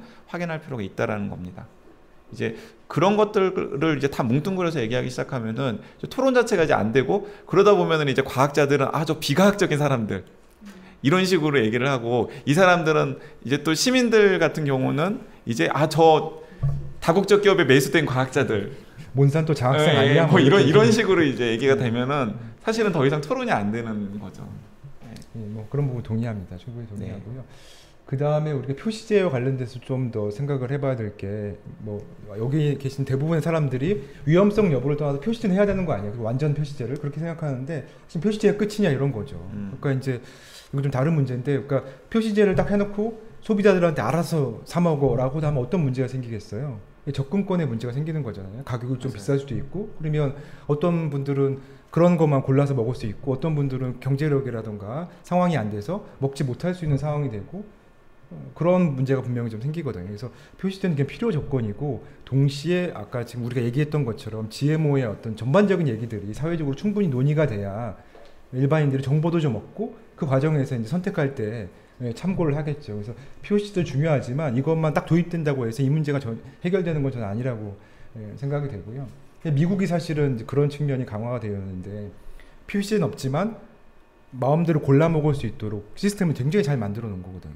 그래서 이제 뭐 홀푸드 마켓이라고 해서 유기농만 파는 커다란 그런 거대 체인들이 있고 또 저쪽 끝에는 진짜 뭐 유통기간도 표시되지 않은 그런 식품들도 있고 그 중간이 쫙 이렇게 있는데 그 결국 자기 수준에 맞게서 이제 골라 먹는 상황이고 그래서 마음만 먹으면 충분히 GMO를 피할 수 있는 그런 시스템을 갖고 있는데 과연 우리도 이제 그런 걸 보고 좀 한번 교훈을 얻어야 되는 게 아닌가. 그래서 표시제는 필요하지만 이것만으로 전부가 해결되는 문제는 아니라고 생각을 합니다. 네. 그게 가능하려면 저렇게 선택의 여지가 국민한테 있으려면 관리가 잘 돼야 되는 거잖아요. 그렇죠. 그러니까 GM 장려하고 그러니까 그게 미국은 가능하다는 건가요? 미국은 규제가 느슨해요. 약간 예를 들면 유기농이라고 했을 때 95%만 성분이 유기농이면 5%는 다른 거를 섞어도 우리가 USDA의 오게닉이라고 이제 해주거든요. 그러니까 이제 어떻게 보면 조금 섞이는 거를 봐주는 거고, 그러니까 유럽 같은 경우는 0.9%까지 이제 봐주는 거고 이런 상황인 거죠. 비의도적으로 섞일 수 있으니까 그런 측면이 있습니다. 그것도 이제 논쟁적인데 몇 %로 해야 될 거냐 이런. 그래서 이제 그 표시제를 관련해 가지고 이제 그 일반적인 GMO 반대 운동의 수준에서는 이제 가장 강력한 정책 대안으로 이제 표시제를 이제 언급하는 경우가 많습니다. 그런데 막상 표시제를 시행하고 나면은 이제 어떤 부작용이 생기냐면은 이제 김병수 박사님께서 잘 지적해 줬는데 일종 격리 현상이 생기는 거예요. 격리 현상이 뭐냐면은 GMO 표시제를 했으니까 GMO 반대 운동을 하는 사람들은 더 이상 할 게 없는 거예요. 어쨌든 최상의 성취를 했기 때문에. 그러면 어떤 일이 생기냐면은 그냥 GMO에서 유래한 식품이라고 표시가 된 상태에서 그냥 아무런 문제 없이 유통이 되는 거죠. 그러면은 거기에는 이제 어떤 믿음이 깔려 있냐면은 소비자의 선택이지 라는 믿음이 깔려 있는 거죠. 그러면 거기에서는 이제 방금 김병수 박사님께서 말씀하신 대로 그 약간 여유가 있고 그리고 약간 선행지식에 있고 그리고 관심이 있어서 GMO를 피해서 먹는 사람들과 그리고 돈이 없거나 혹은 그런 것까지를 신경 쓸 여유가 없거나 혹은 지식이나 교양이 없어서 GMO가 들어있다라는 표시가 있는 게 뭐가 문제지에 대해서 관심이 없거나 아예 그런 사람들은 이제 GMO가 들어있는 이제 식품을 먹는 거죠. 그런데 그런 경우가 되게 많다라는 거예요. GMO 표시제가 되었을 때 사람들이 처음에는 GMO 안전 표시제가 되면 소비자들이 각성을 해가지고 GMO 표시가 된 그 식품들을 의도적으로 피할 거라고 생각을 했는데 그렇게 피해서 먹는 사람들과 그냥 아예 잘 모르는 사람들이 그냥 이렇게 자연스럽게 격리가 되면서 그냥 GMO 표시된 상품이 아무렇지 않게 유통이 되고 있는 그런 이상한 상황이 되어버릴 수 있다라는 거고 그게 바로 이제 이 표시제 운동을 GMO 반대 운동의 최고치로 두고서 여기저기서 하고 있는데 그게 과연 바람직한 방식인지에 대해서 이제 좀 의문을 제기하고 있는 사람들이 많이 있고요. 이제 이게 어떤 거랑 비슷하냐면 이런 거랑 비슷합니다. 그러니까 유기농 운동 많이 했었잖아요. 로컬 푸드 운동 같은 거 많이 했었거든요. 근데 유기농 운동을 하고 로컬 푸드 운동을 했더니 어떤 일이 생겼냐면은 유기농 인증을 받고 로컬 푸드 인증을 받은 상품을 대형 식품회사나 대형 마트에서 그 판로를 독점해가지고 이제 팔기 시작하는 거예요. 그러니까 사실은 유기농 운동을 했던 사람들과 로컬 푸드 운동을 했던 사람들은 그게 유기농이 몸에 좋고 로컬 푸드가 몸에 좋아서 그런 운동을 한 게 아니라 유기농을 옹호하고 로컬 푸드 운동을 옹호하면 지금 소수의 식품 기업이 독점하고 있는 이 음식물의 이 거대한 이 독점 시스템에 교란을 일으킬 수 있을 거라는 기대 때문에 유기농 운동을 하고 로컬 푸드 운동을 했었던 건데 근데 막상 뚜껑을 열어봤더니 그 그 식품 생태계를 독점하고 있던 거대 기업들이 유기농 인증을 하고 로컬 푸드 인증을 한 다음에 그걸 이제 소비자들한테 이제 유통을 시키는 상황이 되어버린 거죠. 그러니까 이제 그 표시제가 가지고 있는 맹점이나 귀결 같은 게 이제 그런 식으로 또 되지 않을까라고 이제 우려를 하는 분들이 걱정을 하는 겁니다. 예, 뭐 상당 부분 동감하는데요. 과연 근데 우리나라에서 조만간 그런 표시제가 될까요? 모르겠어요. 그것도 좀 약간 두고 봐야 될 것 같은 문제인데. 또 우리가 가격에 민감하잖아요. 근데 그래 그러면 우리 가격 올릴게. 그러면 이제 잠깐 멈칫. 그렇게 위험한 것 같지 않은데 굳이 표시제를 해야 돼. 이런 이제 여론도 형성이 될 수가 있고. 네, 맞습니다. 그러니까 아까 이제 그 옥수수 유래의 그 이제 옥수수 유래의 이제 그 전분당을 사용해서 여러 가지 가공식품을 만드는데, 만약에 이 음료수는 혹은 뭐 이 과자는 GMO 옥수수에서 유래한 전분당에서 만든 것이다 라고 하면은 아마 그것에 대해서 뭔가 이렇게 거부감을 가질 수 있는 소비자들이 꽤 있을 수 있겠죠. 그러면은 식품기업들은 당연히 어떤 조치를 취할까요? 이제 넌 GMO 옥수수를 사용을 하지 않겠습니까? 그런데 넌 GMO 옥수수는 가격이 상당히 비싸요. 넌 GMO 옥수수에서 전분당을 만들어 가지고 하기가 어렵습니다, 사실. 그래서 그 GMO 옥수수를 쓰지 않으면은 식품 회사들이 실제로 어떤 선택을 하냐면은 음료수에 설탕 같은 걸 씁니다. 네. 전분당에서 뽑아낸 그런 당분이 아니라 설탕 같은 걸 쓰게 되고, 그러다 보면은 이제 그 원료 가격이 올라가기 때문에 최종 상품의 가격이 올라가는 효과가 생기고, 그런 일들이 생겼을 때 우리나라 소비자들이 어떻게 반응할까를 생각을 해보면 또 여러 가지 이제 고민이 되는 거죠. 예, 그 약간 또 다른 식으로 그 상황이 생길 수도 있는 거거든요. 왜냐하면 뭐 이럴 경우도 있지만 정반대로 우리가 기업들이 경쟁을 하게 되고, 그러면 서로 이제 넌 GMO 성분을 쓰려고 하게 되면 기업들마다 이제 그 기업이 추구하는 가치에 따라서 여러 형태로 나눠질 것 같거든요. 그 경쟁 속에서 또 가격이 낮은 뭐 기업이 나올 수도 있는 거고요. 그 다음에 정말 전체 성분의 극소수 아주 일부이기 때문에 그 비용이 좀 비싸다고 해서 그 과자값이 엄청나게 오른다라던가. 그러니까 예를 들면 넌 GMO를 잘 쓰고 있는 유럽의 과자 같은 경우 이제 지하철에도 많이 팔고 있는데 한국에 비해서 엄청나게 비싸다 이런 느낌이 별로 없는 거거든요. 거의 비슷하거나 심지어 어떤 과자는 더 싸요. 그래서 과연 그 식품업체 말대로 이거 다 하면 너는 엄청나게 비싸게 먹어야 돼 라는 거는 좀 어떻게 보면 좀 두고 봐야 되는 그런 측면이 있고요. 그 다음에 아까 제가 잠깐 일부 지자체에서 학교급식 얘기를 했는데 예산이 별로 생각보다 많이 안 들더라고요. 이제 학교급식 중에서 아까 많이 들어갈 거라고 생각되는 뭐 식용유라든가 된장이라든가 간장류 이런 것들은 이제 넌 GMO로 바꾸는데 뭐 1년 예산이 몇 억 정도, 아니 뭐 광명시나 뭐 지금 수원시, 부천시가 이제 그렇게 하고 있는데 전체 예산의 급식 예산에서 굉장히 일부이기 때문에 그런 걸 보더라도 이제 몇몇 제품을 바꾼다고 해서 그렇게 전체 식료품 가격이 엄청나게 큰 영향을 줄지는 조금 더 생각을 해봐야 될 것 같습니다. 그리고 이제 아까 김명수 박사님께서 프레젠테이션에 이제 유전자 오염, GMO 오염에 대한 얘기들을 이제 굉장히 강조를 많이 하셨잖아요. 근데 제가 생각하기에 지금 현재 GMO가 가지고 있는 가장 큰 문제점은 사실은 인체 위해성보다는 저 문제일 가능성이 굉장히 클 것 같아요.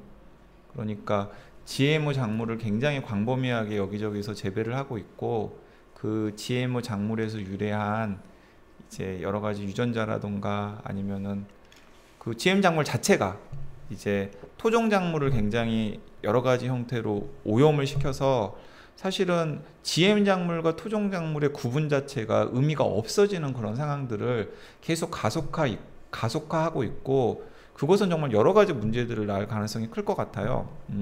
첫 번째는 뭐냐면 GM 작물과 토종 작물의 가장 큰 차이는 GM 작물은 특허가 있는 종자잖아요.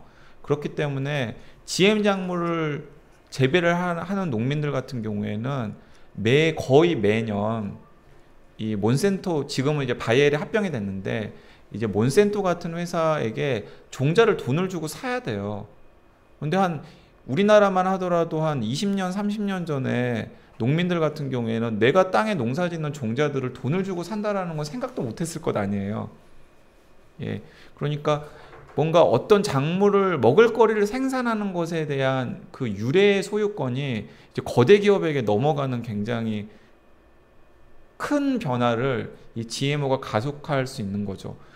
아니 그렇다면은 이제 그게 그렇다면 좀 뭐랑 연결이 되냐면은 아까 김명수 박사님께서 프레젠테이션 얘기를 하셨지만은 캐나다에서 이제 이런 일이 있었던 겁니다. 어떤 일이 있었냐면은 그걸 이제 정기적으로 몬세토 같은 회사가 조사를 하는지 안 하는지는 저는 정확하게 모르겠는데 조사를 하니까 이제 그런 일들이 생겼을 텐데 어떤 농부가 농사를 지었는데 거기에 이제 몬센토에서 만든 종자가 들어가 있는 작물이 자라가지고 이제 수확까지 한 거예요. 근데 몬센토가 그 농부를 고발을 한 겁니다.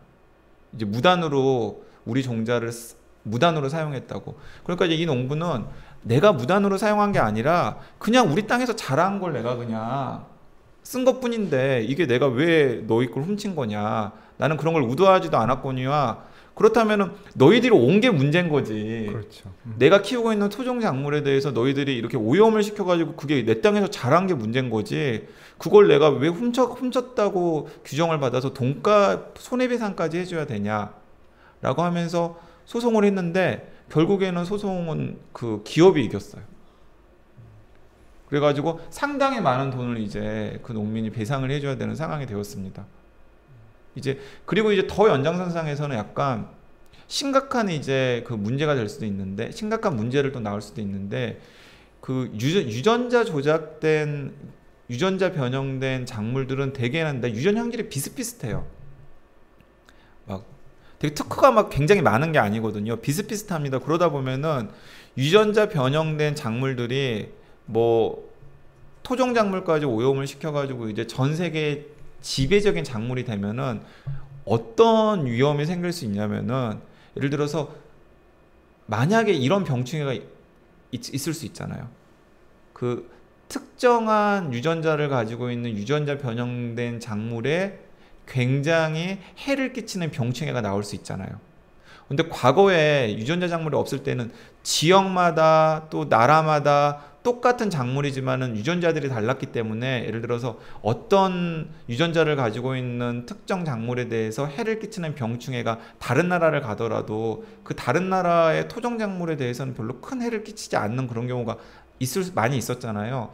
그런데 이제 그게 특정하게 비슷한 몇 개의 유전자 성분으로만 이루어져 있는 작물이 전 세계적으로 재배하다 보면은 만약에 그 작물이 어떤 특정한 병충해에 취약했을 때 상당히 심각한 문제들이 생길 수 있는 거고, 그래서 유전자 작물이 애초에 생각했던 비전처럼 무슨 기후변화라든가 여러 가지 재앙에 강한 게 아니라 맞습니다. 오히려 그것 때문에 오히려 인류가 심각한 식량 위기 같은 걸 맞을 수 있는 거죠.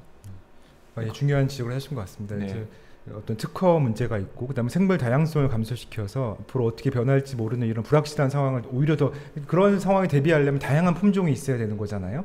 근데 그런 것들이 단작이 되게 되면 제한이 되게 되면 큰 문제가 있을 수가 있고 그다음에 덧붙이게 되면 이제 예를 들면 우리나라 이렇게 오염이 계속 가속화된다면 앞으로 향후 몇 년 후에 또는 뭐 그 미래에 우리나라에서 GM 작물을 상업적으로 재배할 거냐 말 거냐라고 뭐 사회적으로 논의할 때도 상당히 이제 기울어진 운동장이 되는 거죠. 이미 여기 옥수수 다 오염되어 있고 그런 상황에서는 과연 제대로 된 판단이 가능할까? 그 논의 자체를 상당히 이상하게 만들 수 있는 그런 이제 그 원인으로 작용을 할 수도 있겠죠. 네. 그래서 저희 뭐 김명수 박사도 그렇고 저도 그렇고 그 GMO 오염 문제를 이제 특별하게 강조하는 게 뭐냐면 우리나라에서 GMO에 대한 대부분의 논의는 사실 다른 나라도 마찬가지입니다만은 유전자 변형 작물 혹은 유전자 변형 식품이 GM 푸드 혹은 GM 작물이 인체에 위험하냐 위험하지 않냐 이제 거기에만 초점이 맞춰져 있는 경우가 많거든요. 근데 위험한지 위험하지 않은지는 사실은 굉장히 불확실하죠. 그렇기 때문에 어떤 과학자들은 위험하지 않다라고 생각하고 또 이제 소수의 어떤 과학자들은 위험하다라고 얘기를 하고 그리고 또 한쪽에서는 또 이쪽을 따르고 한쪽에서는 이쪽을 따르고 그러면서 이제 답이 안 나면서 계속 이제 유전자 조작 작물이나 유전자 조작 식품은 점점 이제 세를 넓혀가고 있는 상황이거든요. 약간 좀 논의의 방향을 좀 바꿔야 되지 않나라는 생각이 들고 그게 이제 오늘 프레젠테이션의 중요한 주제였던 유전자 오염의 문제인 것 같아요. 이제 그 식량 종자의 소유권은 누구한테 있느냐, 그리고 우리의 먹을거리 시스템을 지금 앞으로 누가 주도해 갈 것인지, 그리고 또 유전자 조작 작물이 전 세계적으로 득세했을 때 과연 중장기적으로 인류에게 이익이 될 것인지 등등 같은 것들을 좀 토론을 하고 했을 때 유전자 조작 작물이 우리가 바라는 미래랑은 어울리지 않을 수도 있겠구나, 이런 사회적 토론을 촉발할 수 있다라는 겁니다. 그 이제 다국적 기업 얘기를 해서 잠깐 이제 보충을 하면요. 이게 이제 한 2010년도에서 13년도 사이의 자료이거든요. 그래서 6대 여기 지금 다국적 회사들이 있죠. 다 아시는 뭐 바이엘, 몬산토, 듀퐁, 다우, 바스포, 신젠타 이런 회사들이 거의 종자나 그다음에 그 농화학 시스템을 거의 대부분 차지하고 있거든요. 예를 들면 GM시드의 그 종자의 한 87%를 몬산토가 아예 다 소유하고 있고, 그러니까 금액으로 봤을 때는 소유권으로 봤을 때는 80-90%를 다 이제 특정 하나의 기업이 사실은 가지고 있고, 이 6개 기업이 100% GMO의 시장을 지배하고 있거든요. 근데 최근에 더 큰 문제가 뭐냐면 얘네들이 이제 합병을 하고 있는 거예요. 2개씩 짝을 져서. 네. 네, 그래서 예를 들면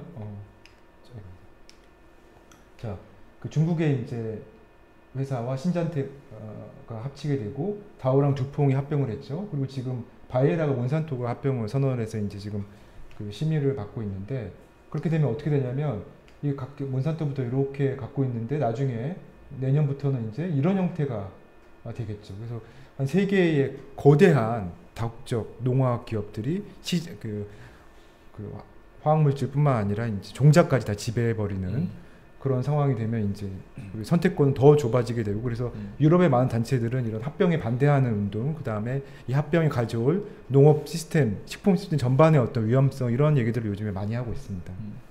그래서 이제 그 어떤 분들은 이제 주로 식량 문제를 연구하는 분들은 이런 얘기도 합니다.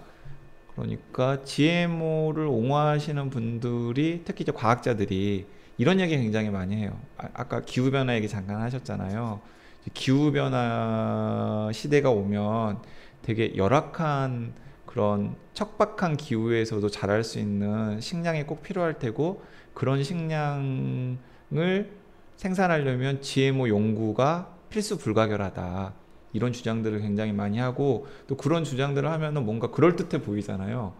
근데 솔깃해 보이잖아요. 그런데 이제 거기에 대해서 이제 여러 가지 반론이 있을 수 있습니다. 어떤 반론이 있냐면은, 하나는 뭐냐면, 그러니까 가뭄에 강한 작물, 홍수에 강한 작물이 먼저인지, 그러면 그건 가뭄이나 홍수를 전제하는 거잖아요. 그렇잖아요. 가뭄이나 홍수를 전제하는 거잖아요. 그런데 여러 가지 방식으로 가뭄의 피해나 홍수의 피해를 최소화할 수 있는 방법을 우리가 강구할 수 있는 거잖아요. 예를 들면은 뭐 가뭄의 피해를 최소화하기 위해서는 관계시설 같은 것들을 강화할 수 있는 거고요. 제3세계 관계시설이 엉망인데 제3세계에서도 어쨌든 간에 척박한 땅에서도 농사를 어느 정도 지을 수 있도록 관계시설을 확충하는 방안 같은 것들이 가뭄의 피해를 어느 정도 줄일 수 있는 어떤 해법이 될 수 있는 거잖아요. 그렇죠. 그리고 홍수 피해가 문제라면은 홍수 때문에 농지가 항상 침수당하지 않을 수 있는 어떤 방법을 또 고안할 수가 있는 거잖아요. 네, 그렇잖아요. 그런데 그렇게 기후변화가 문제라면은 그 기후변화의 영향을 최소화할 수 있는 다양한 방법들이 있는데, 그 GMO를 옹호하시는 분들은 그런 다양한 방법들에 대해서는 전혀 생각하지 않고, 이제 홍수가 문제면 홍수에 강한 작물을 만들어야 되고, 그러니까 농지가 물에 잠겨도 살아남을 GMO 작물을 만들어야 되고, 그리고 또 가뭄이 심하면은 물을 굉장히 한동안 주지 않아도 뭐 그런 스트레스에 강한 작물을 만들면 된다라는 식이거든요. 그러니까 이거 뭔가 여러 가지 옵션들이 있는데 그런 옵션들을 다 거세한 다음에 최종적인 어떤 결론에만 초점을 맞추는 식의 그 대안이 과연 맞는 대안인지에 대해서 우리가 한번 의문을 제기할 필요가 있다라고 이제 지적을 하시는데, 저는 상당히 수긍해 갔어요. 그리고 또 이런 얘기를 하시는 분도 있습니다. 한때 GMO 주장 옹호하시는 분들이 식량 증산을 많이 했거든요. 근데 그때 많은 사람들이 식량 증산이 문제가 아니라 식량 분배가 문제잖아. 지금 전 세계에서 먹을거리 중에 3분의 1 정도가 음식물 쓰레기라던가 아니면은 가축 사료 형태로 낭비가 되고 있는데, 그런 것들에 대해서 조금만 더 조정을 한다면은 굳이 GMO로 식량을 증산하지 않아도 인류가 어쨌든 간에 배고 없는 인류를 줄일 수가 있는데, 거기에서도 이제 그런 그 식량 분배와 관련된 여러 가지 고려해야 될 점들은 그냥 다 거세된 채, 그렇죠. 식량이 부족하면은 유전자 변형을 해가지고 식량 증산을 하면 되지. 근데 사실은 식량 증산을 하는 유전자 변형 작물은 한 번도 등장한 적이 없죠. 그렇죠. 네. 그것도 이제 물론 아이러니. 뭐 실험실 단계에서는 있었겠죠. 예. 근데 광범위하게 확산이 못 되는 거죠. 그래서 그거는 이제 여기저기서 인기가 없는 거죠. 다국적 기업에서 별로 굳이 인기 있는, 그걸 홍보할 때 그렇게 써먹는 건 좋지만 실제로 그렇게 수익성이 있을 것 같지도 않고, 그 다음에 만들기 어렵습니다. 그러니까 이제 가장 이제 GMO 옹호하시는 과학자분들이 이제 그 마스코트처럼 내세우는 게 비타민 A를 강화한 쌀이거든요. 황금쌀이라고 이제 흔히 하죠. 비타민 A를 강화하도록 유전자 변형을 하면 그 쌀이 노란색을 띠기 때문에 황금쌀이라고 이제 얘기를 하는데, 그 얘기가 나온 게 거의 한 10년 전, 10년도 더 됐죠. 사실 처음 나온 건 80년대 초반부터 나왔어요. 네. 굉장히 오래된, 언제 나온지 잘 모르겠어요. 이게 일부에서는 그게 마치 그린피스 같은 환경단체가 반대해서 못 나오는 것처럼 얘기하고 있지만 사실은 그런 건 아니거든요. 이게 이제 지금 주로 하고 있는 데가 필리핀의 국제쌀연구소에서 이제 그 연구를 하고 있는데, 그건 그린피스가 거기 가서 뭐 반대를 해가지고 안 나오는 게 아니고, 그게 예를 들면 그 비타민 A의 전구물질 베타카로틴이 풍부하는 건데, 뭐 이론적으로 보면 23배, 뭐 수십 배 정도 많긴 하는데요. 그거 우리가 장기간 주식이기 때문에 장기간 먹어야 되죠. 그럼 안전성에 대한 검증이 기존 작물하고는 다르게 좀 더 있어야 되고, 그 다음에 쌀을 계속 키웠을 때 계속 그런 효과들이 있어야 되는 거거든요. 그래서 그런 검증하는 것 자체가 굉장히 어렵고 오래 걸리고, 실제로 시장에 나왔을 때 과연 이걸 누가 먹을 건지조차 논란이 되는 여러 가지 복합적인 상황이 있는 거거든요. 이제 그런 건 다 무시하고 이제 마치 무슨 환경단체 몇몇이 반대해가지고 아직까지 개발이 안 되는 것처럼 얘기하는 거는 좀 사실과 다르다라고 할 수가 있습니다. 그리고 실제로 그게 그 옹호하시는 분들이 얘기하는 것처럼, 저는 그 대목이 되게 재밌는데, 옹호하시는 분들이 얘기하는 것처럼 그 비타민 A의 전구물질을 강화한 황금쌀, 유전자 변형된 황금쌀이 인체에 굉장히 도움이 된다고 했는데, 지금 처음에 그게 고안된 지로부터 따지면 거의 30년 가까이 지났는데도 불구하고 세계로 확산되지 않았잖아요.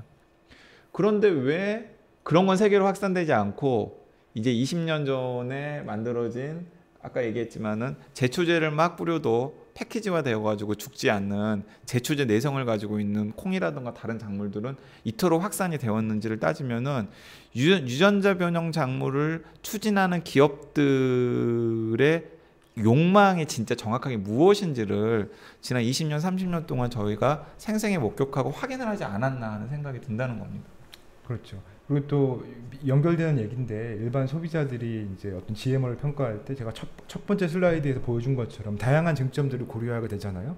그 중에 또 중요한 게 신뢰거든요. 어떤 사람이 어떤 얘기를 하느냐 이런 건데, 이제 몬산토가 아까 보신 것처럼 90% 이상을 차지하고 있는데, 과연 우리가 몬산토를 얼마나 신뢰할 수 있는 거냐, 기업이냐 이런 거죠. 그러니까 과거에 뭐 고엽제 만들 때도 개입을 했었고, 그 초기에는 원자력 발전에도 연결이 되어 있었고, 그 다음에 최근에 와서는 글리포세이트와 관련된 그런 부정적인 결과들 다 은폐해서 벌금을 물기도 했고, 과연 몬산토를 그렇게 뭐 지구의 구세주처럼 우리가 생각하는 사람들 별로 없거든요. 그러니까 거기에 대한 어떤 불신들이 있는 거죠. 그러니까 그런 것도 큰 틀에서의 논쟁에 있어서 저는 중요한 요인이라고 생각을 합니다. 그래서 그런 걸 고려하지 않고 어떤 분들 입장에서 잘 몰라가지고 유전자 재조합이 뭐 어떻게 하는지 잘 몰라서 이제 반대한다고 얘기하는 분들이 많이 있는데, 제가 볼 땐 상당히 많은 소비자들이 이제 그런 부분까지도 고려를 해서 판단을 하고 있다라고 좀 생각을 합니다.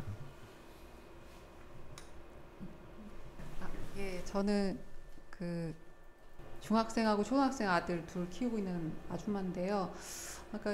아까 뭐 유기농 뭐 상품 뭐 이런 것들과 관련해서도 비슷하다 이렇게 말씀하셨는데, 소비 관련해서, 그러니까 저도 아이들이 어릴 때는 막 그런 거 찾아 먹이려고 되게 애쓰고, 조금 비싸더라도 제가 덜 먹더라도 이렇게 막 그런 거 애들 먹이려고 애썼는데, 애들이 좀 크면서 이제 그런 좀 긴장도 놓게 되고 이거 먹어도 안 죽어 뭐 이러면서 그냥 이게 뭐 이것저것 들어간 거 이제 고르게 되더라고요. 이제 또 경제적인 것도 생각하게 되고. 근데 농약이 안 좋아서 내지는 뭐 비료가 안 좋아서라는 그거는 되게 와닿거든요. 와닿기 때문에 유기농 선택하게 되었었는데 그것도 근데 지금 또 잘 안 되는데 이 GMO 같은 경우는 아까 위험성이 있는지도 모르겠고 없는지도 모르겠고 저 같은 이제 그냥 개인 소비자 레벨에서는 도대체 어떤 이유에서 이걸 선택하지 않아야 될까라는 게 사실은 좀 설득력이 떨어지는 것 같다는 생각이 들고 그런 이유 때문에 인체에 대한 유해성을 처음에 이렇게 내세웠던 게 아닌가 그런 생각이 들더라고요. 근데 그거를 이제 인체에 유해한지 아닌지도 잘 모르는데 뭐 생물의 다양성과 뭐 어떤 뭐 기업의 독점과 등등등 이런 것들을 개인 레벨에서 생각하면서 소비를 할 수 있을까? 그런 좀 의문이 들었어요. 네, 사실은 정확한 지적을 하신 거예요. 예, 그 GMO 반대 운동, 그 GMO와 관련된 반대 운동이 방금 정확하게 지적하신 것처럼 이것이 유해한지 유해하지 않은지 그리고 그 연장선상에서 이제 표시제 강화로 가게 된 것도 사실은 그 외에 다른 이슈들에 대해서는 굉장히 많은 뭐 김병수 박사님 포함해서 굉장히 많은 분들이 지적을 하더라도 그다지 별로 이렇게 대중적인 반향을 일으키지 못했기 때문일 것 같다라는 생각이 들고요. 저도 이제 거기에 대해서 전적으로 동의하고요. 그리고 사실 지금 소수의 방금 얘기한 것처럼 진짜 그냥 한 줌도 안 되는 몇몇 기업들이 거의 세계 종자 시장의 거의 대부분을 다 장악하고 있고 그리고 또 이제 공급 체인으로 가면 가공하고 공급 체인으로 가도 사실은 마찬가지거든요. 뭐 네슬레라던가 뭐 이렇게 우리가 이름만 들으면 알 수 있는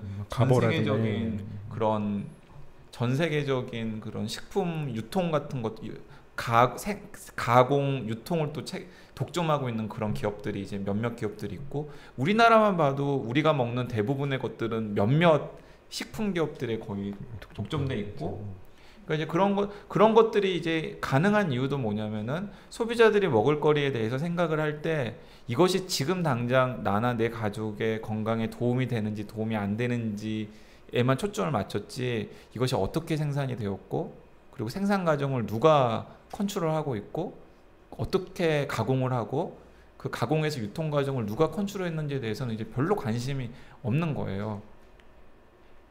그런데 이제 문제가 되는 건 뭐냐면 이제 저희들이 그래도 거기에 대해서 관심을 가져야 되는 건 뭐냐면 그러다 보니까 어떤 문제가 생기냐면은 전혀 예상치 못한 심각한 재앙들이 생길 수 있는 거죠. 가장 그 중요한 게 그 멜라민 파동 같은 거였던 것 같아요. 그 멜라민 파동이 어떻게 생겼냐면은 이제 미국에서 갑자기 애완동물한테 사료를 먹였더니 무슨 애완동물 무슨 개 과자 뭐 이런 거 있잖아요. 개껌 그 말도 많이 있었죠. 개껌 이런 것들을 먹였더니 자꾸 막 이상 증상을 일으키는 거예요. 그러면서 이제 처음에는 애완동물 사료가 뭔가 오염되었나 보다라고 이제 그 식품당국이 조사를 해 들어가기 시작했더니 그 원료들이 그 애완동물의 사료에만 쓰이는 게 아니라 아이들의 과자에도 쓰였다라는 사실이 확인이 되었고 그리고 나서 이제 광범위하게 이제 여러 나라들의 사례들을 이제 확인을 해보니까는 실제로 과자를 먹고 여러 가지 인체적인 위험 근데 그게 이제 결국에는 이제 그런 식품 가공과 유통 과정이 소수의 몇몇 기업에게 독점되어 있다 보니까 생기는 이제 필연적인 결과였거든요. 그러니까 운이 좋아가지고 다행히 근근히 살아가면은 아무 일도 없는데 어디선가 이제 무엇인가가 잘못되어가지고 이제 뻥 터질 경우에는 당장 이제 그 피해가 이제 나나 내 가족에게도 올 수 있다라는 것 때문에 이제 저희가 그런 부분들에 대해서 관심을 가져야 되지 않나라는 생각이 듭니다. 그래서 어쩔 수 없는 것 같아요. 좀 먼저 알고 그리고 먼저 거기에 대해서 문제의식을 느끼는 사람들이부터 좀 조심하고 그리고 자기가 할 수 있는 범위에서 여러분들에게 알리는 것부터 시작을 거기서부터 이제 시작해야 되지 않나라는 생각이 듭니다. 네. 저는 이제 밝히면 이렇게 한살림에서 이제 활동을 하고 있어요. 그래서 GMO 관련해서 이제 완전 표시제 운동을 하는데 저 같은 이제 활동가의 역할은 이제 조합원들한테 GMO를 알리고 동참을 호소하고 이제 그런 입장이 있다 보니까 접한 정보들 중에서 뭔가 이렇게 강한 어필이 이제 필요함을 느끼는데 하면서 저 개인적으로도 약간 그 뒤에 몬산토라던가 이제 이렇게 해서 누가 이익을 보지 이런 거를 따져 보면 결국은 그런 의심을 안 할 수가 없는 거예요. 그래서 그런 와중에도 너무 극단으로 가고 싶지는 않은 거예요. 한쪽의 의견만을 전달하고 싶지는 않은 거예요. 그래서 중립적이고 싶고 반대, 그러니까 옹호하는 쪽의 의견도 듣고 싶고 이랬는데 아까도 말씀하셨지만 정보가 너무 많으니까 사실은 그 중에서 타당성 있거나 합리적으로 설득력 있게 들리는 그런 자료를 또 일일이 다 뭐 제가 연구하는 건 아니라서 찾기가 좀 어려웠는데 그런 면에서 오늘 되게 그런 도움 말씀들을 저는 오늘 많이 접했다고 생각이 들어서 김병수 박사를 한살림 교육위원 이런 걸로 미척을 해서 이렇게 여기저기로 이렇게 강연을 하게 하면 좋지 않을까 싶습니다. 여쭙고 싶었어요. 저는 그 한국소비자원에 계신 하승수님을 초대해서 그 검출법을 그러니까 GMO 일반적인 것도 알리지만 좀 다른 측면에서의 GMO에 관련된 이야기도 다방면에서 좀 조합원들께 정보를 좀 공유하고 싶어서 그분 강의 요청해서 한번 진행한 적이 있는데 그분 내용도 좋았거든요. 그래서 오늘 말씀도 못지않게 이렇게 저희 조합원들하고 알리고 싶은 거예요. 그래서 강의도 혹시 하시는지 여쭙고 싶었고요.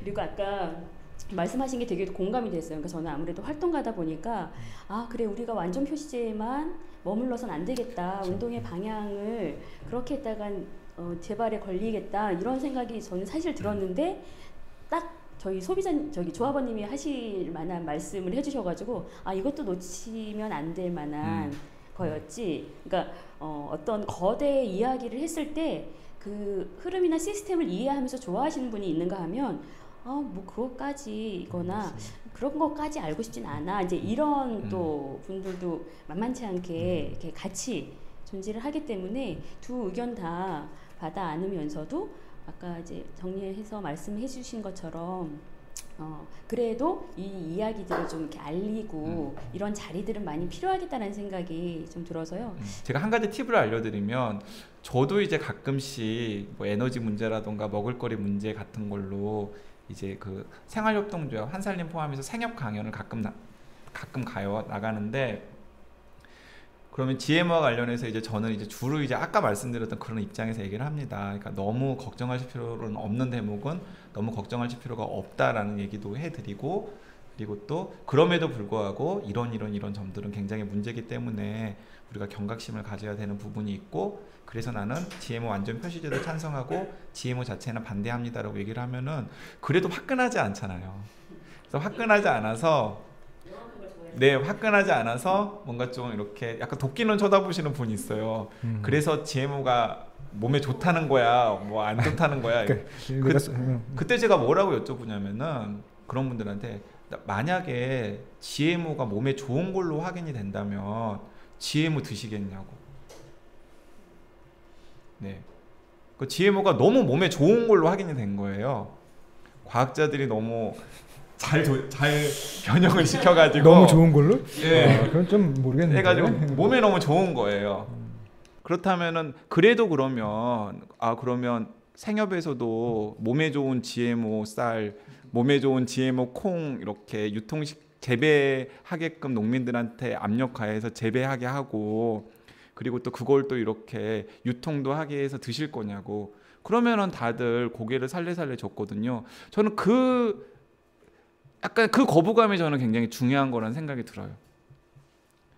이제 그러니까 생협에 가입하시는 분들은 조금 더 뭐 건강이라든가 환경이라든가 이런데 이제 좀 더 민감하신 분이라는 걸 염두에 둔다고 하더라도 저는 일반 시민들한테도 너무 좋은 GMO 먹을거리가 나왔는데 이거 드실 거냐라고 해도 아마 많은 사람들이 거부할 것 같거든요.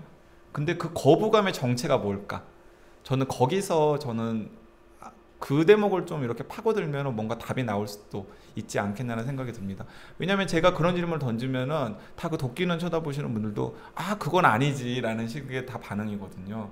왜 그럴까?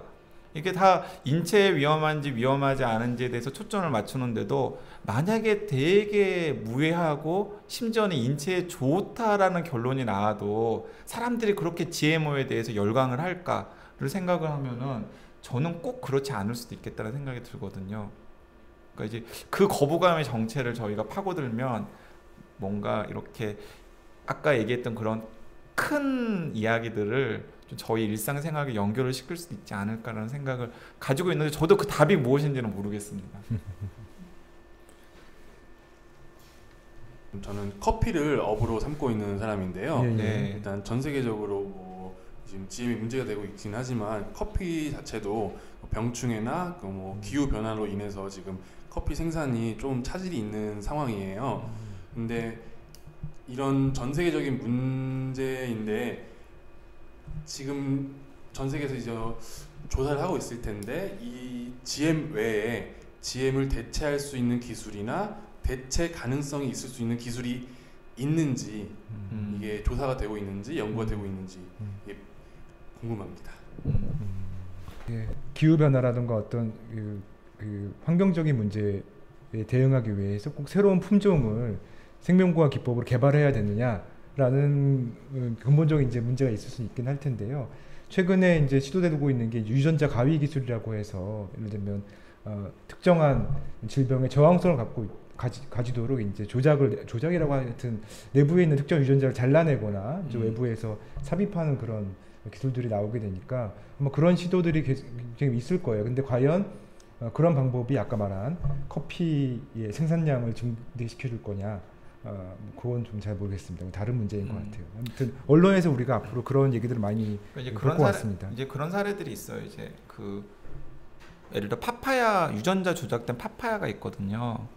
근데 이제 그 여러분들이 혹시 하와이를 가게 되면 하와이에서 생산되는 파파야의 70%는 유전자 변형된 거예요. 그게 이제 왜 그런 일이 생겼냐면은 이제 하와이의 파파야에 어떤 문제가 생겨가지고 방금 걱정하시는 것 같은 그런 문제가 생겨가지고 하와이의 파파야가 이제 생산할 수 없을 정도로 거의 괴멸에 이르게 된 상황이 생긴 거예요. 그래서 이제 하와이에서 파파야가 차지하고 있는 위상이 있기 때문에 이제 하와이의 그 주 당국과 몇몇 과학자들이 이제 협업을 해가지고 그런 문제를 극복할 수 있는 유전자 변형된 파파야를 만들었고 지금 하와이에서 생산되는 파파야 한 70% 80%는 그 유전자 변형된 것이라는 제가 자료를 제가 이제 보면서 이제 좀 여러 가지 생각이 들었던 적이 있습니다. 그리고 또 그 치즈 발효시키잖아요. 예, 그렇죠. 그건 김명수 박사님이 더 정확하게 그러니까 이제 아까 얘기한 것처럼 미생물이라던가 이런 그 종류의 GM도 그러니까 어떻게 보면 산업 미생물인데 이런 GM도 이제 많이 나오고 있는 거죠. 그러니까 이제 그러니까 치즈를 발효시키려면 이제 그 발효를 잘 시키는 균이 필요한 거잖아요. 근데 상업적으로 생산되는 치즈의 70% 정도는 그런 유전자 변형된 균에 의해서 발효가 된다고 합니다. 그래서 저희가 어느 수준에서는 좀 균형을 잡는 건 필요할 것 같아요. 예. 그 균형이라는 게 이제 어떤 균형인지에 대해서는 이제 그건 저희들이 천천히 합의를 해야 될 과정이라는 생각이 드는데 그 유전자 변형 기술 어쨌든 이 유전자 변형 테크놀로지가 우리한테 줄 수 있는 어떤 이점들은 당연히 있을 거라고 생각을 합니다. 예. 근데 이제 그 이점이 활용되는 방식이 과연 아까 김명수 박사가 얘기를 한 것처럼 되게 지금 전 세계에 유통되고 있는 유전자 변형 작물의 거의 80% 정도가 이제 그 농약의 내성을 가지고 있는 살충제 내성을 가지고 있는 유전자 변형 작물인데 그런 식으로 활용되는 게 맞는 것인지 그리고 또 토종 작물과 소농들에 의해서도 그리고 전통적인 여러 가지 육종이라든가 전통적인 생산 방식에 의해서도 어느 정도의 생산량을 보장할 수 있는 다양한 수단들이 많음에도 불구하고 그것들을 전부 다 없애고 유전자 변형 작물로 가는 게 맞는 건지 이제 여러 가지 질문들이 나올 수 있잖아요. 근데 또 반면에 뭐 이렇게 꼭 필요한 어떤 작물이거나 혹은 어떤 미생물이거나 이런 것인데 산업적으로 꼭 생산해야 될 어떤 것인데 이제 그런 것들을 유전자 변형 기술을 이용해서 뭔가 만들어낼 수 있을 때 그것을 우리 사회가 용인할지 않을지 이제 그런 것들에 대해서는 저희가 케이스 바이 케이스별로 그리고 되게 구체적인 사례를 가지고 한번 이야기를 할 필요는 있을 것 같고 토론을 할 필요가 있을 것 같은데 문제는 뭐냐면 대부분의 시민들은 무슨 일이 일어나고 있는지 알지 못하고 그러니까요. 그리고 또 그걸 주도해서 결정하는 사람들은 시민들에게 알리려고 하지도 않고 뭐 시민들의 의견을 들으려고 하지도 않고 그런 게 오히려 가장 큰 문제가 아닐까라는 생각이 들어요. 예.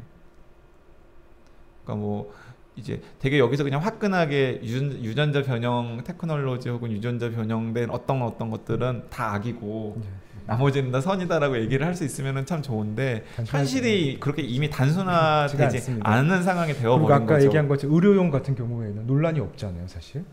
그러니까 이제 인슐린을 생산하거나 아니면 성장 호르몬을 이제 GM 미생물이나 이스트가 생산하고 있는데 거기에 대해서 안전성 문제 이런 부분 별로 없잖아요. 그러니까 좀 구분해서 우리가 봐야 되는 거고 이거 다 뭉뚱그려 가지고 이제 문제가 많다라고 한 번에 얘기할 수도 없는 거고 그런 상황인 것 같습니다. 네, 굉장히 복잡한 거죠. 근데 이제 유전자 변형 작물 같은 경우는 많은 사람들이 굉장히 특이한 사례라고는 얘기를 합니다. 왜냐하면은 저희들도 생각하지만 그렇잖아요. 뭔가 먹는 거잖아요. 먹는 건 항상 위해성 평가라는 걸 하잖아요. 근데 유전자 변형 작물은 한 번도 광범위한 형태의 위해성 평가를 해본 적이 없어요. 없죠. 이거 너무 신기한 다들 너무 신기하다고 결과적으로 다들 너무 신기하다고 생각을 하는 거죠. 전 세계에서 재배되고 있는 작물의 거의 상당한 수준이 유전자 변형 작물로 대체되는 지금 이 시점까지 저것이 과연 인체에 중장기적으로 위해가 있는지 없는지에 대해서 체계적인 평가를 해본 게 없는 거거든요.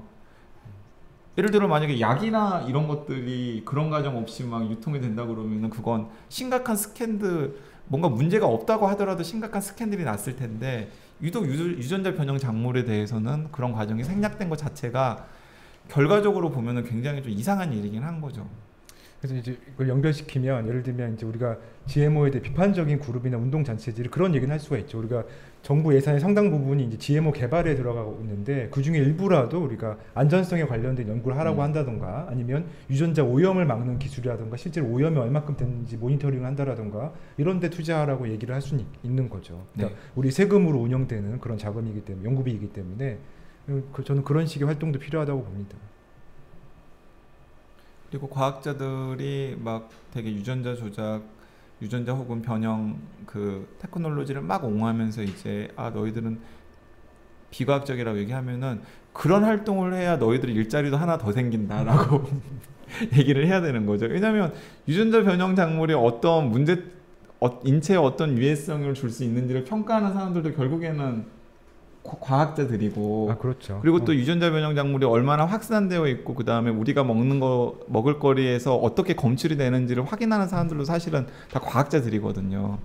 근데 문제는 뭐냐면은 그런 쪽으로 정부 예산이 배치가 되지 않고 그런 연구에 연구비가 지원되지 않기 때문에 과학자들이 다 어디만 다 바라보게 되냐면 유전자 변형 작물을 육성하고 유전자 변형 기술 옹호하고 이런 데만 이렇게 쳐다보게 되기 때문에 자연스럽게 자기 밥줄 나오는 곳을 옹호하게 되고 그런 테크놀로지에 더 이렇게 뭔가 이해를 더 하는 입장으로 이제 사람이라는 게 다 그렇잖아요.